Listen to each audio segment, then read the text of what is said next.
So we need to get the facts straight. How does this virus work? How does it transmit? Where does it want to go? And let's protect ourselves. I'm Dr. Peter Lin. I'm a family physician in Toronto, Canada.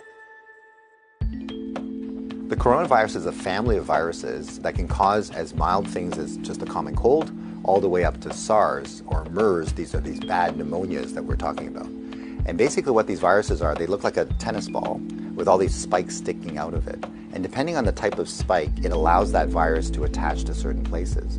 So some viruses, they have the spike that attaches to your nose. So basically you just get a common cold.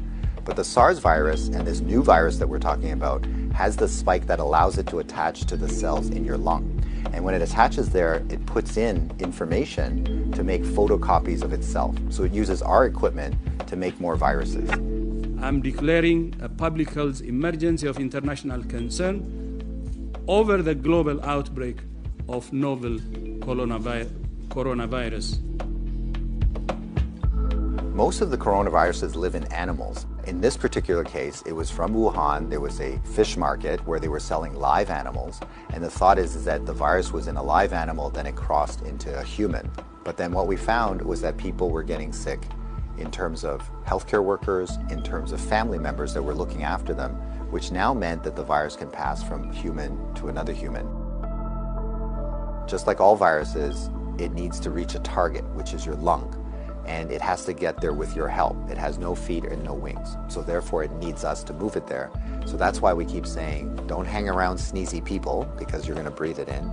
And don't touch your face because that's how the virus is gonna get in. The masks are helpful, but they're not necessary because they're leaky. The ones that you and I buy basically have pockets here, so therefore the virus can get in.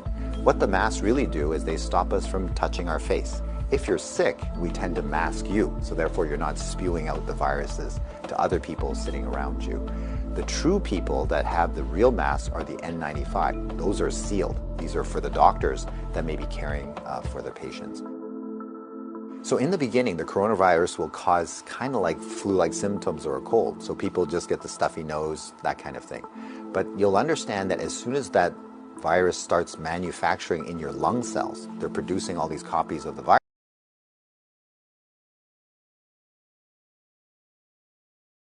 Symptoms is people get very short of breath and they tend to have a difficult time breathing, and that's why they end up in hospital. So currently, unfortunately, we don't have a direct treatment for the coronavirus. So we don't have a medication that can kill it off. And so it's really supportive. So in other words, the patient can't breathe, we give them oxygen, help them to breathe. They can't drink, so therefore we give them fluids to support them. Their kidneys begin to shut down.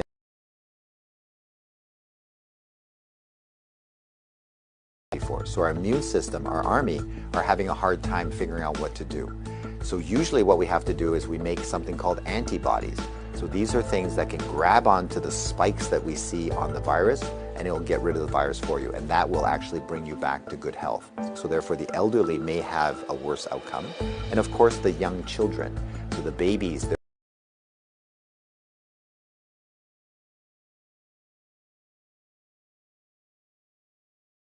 with virus. Virus cannot hurt you because it can't get through the skin, but the moment I do this, now I've brought the virus right to where it wants to go. So let's remember not to touch our hands to our face.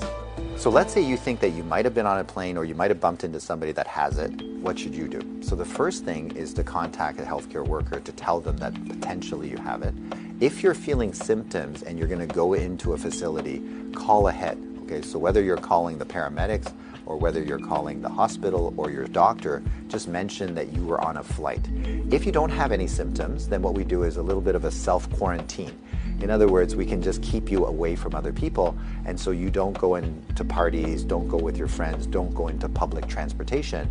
So we can contain it very easily by making sure that you do a self-confinement, so to speak.